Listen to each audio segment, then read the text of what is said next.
प्रश्न दिया है कि गौतम बुद्ध की मृत्यु कहाँ पे, अभी हम बता रहे थे आपको कि बुद्ध की मृत्यु कहाँ पर, कुशीनगर के अंदर होती है। कहाँ पर? कुशीनगर के अंदर। बुद्ध से पूरी बात ध्यान रखिएगा। बुद्ध का जन्म कहाँ पर? लुम्बिनी के अंदर। लुम्बिनी कहाँ पड़ता है? नेपाल के अंदर। बुद्ध का जन्म हुआ था 563 में और इनकी मृत्यु हुई थी कब? 483 में। बुद्ध की मृत्यु कितने वर्ष की अवस्था में? तो ध्यान रखिएगा, बुद्ध की मृत्यु 80 वर्ष की अवस्था में हुई थी। बुद्ध ने अपना घर छोड़ा था कितने वर्ष की अवस्था में? तो 29 साल की अवस्था में। और बुद्ध को ज्ञान प्राप्ति हुई थी कब? 35 साल की अवस्था में। बुद्ध को ज्ञान प्राप्त करने में कितना समय लगा था? 6 साल का टाइम लगा था।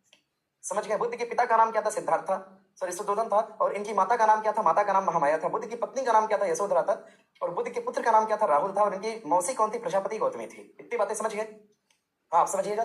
बुद्ध ने घर छोड़ा 29 वर्ष की अवस्था में और ज्ञान प्राप्ति के लिए कहाँ गए? बोध गया। और बुद्ध ने अपने ज्ञान का पहली बार प्रयोग कहाँ पे किया था? सारनाथ के अंदर किया था। ज्ञान का सर्वाधिक प्रयोग कहाँ पे किया था? श्रावस्ती के अंदर किया था।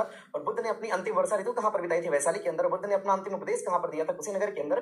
बुद्ध की मृत्यु कहाँ पर होती है? तो कुशीनगर के अंदर होती है। देखिएगा, अब बुद्ध से पूछेगा आपसे बौद्ध संगति, प्रथम बौद्ध संगति 483 BC में होती है। कहाँ पर? राजगीर के अंदर। और बौद्ध संगति के समय राजा कौन था? तो ध्यान रखिएगा, राजा हो जाएगा आपका कौन सा? अजात शत्रु हो जाएगा। और सेकंड बौद्ध संगति कब होती है? 383 में। कहाँ पर? वैशाली के अंदर। और राजा कौन सा हो जाएगा? कालाशोक। तीसरी बौद्ध संगति पूछेगा 251 ईस्वी में। और राजा कौन था इस समय का? अशोक। कहां पर होती है? राजगीर, सॉरी, पाटलिपुत्रा के अंदर। चौथी बौद्ध संगति पूछेगा कुंडल वन काश्मीर के अंदर होती है। इस समय राजा कौन था?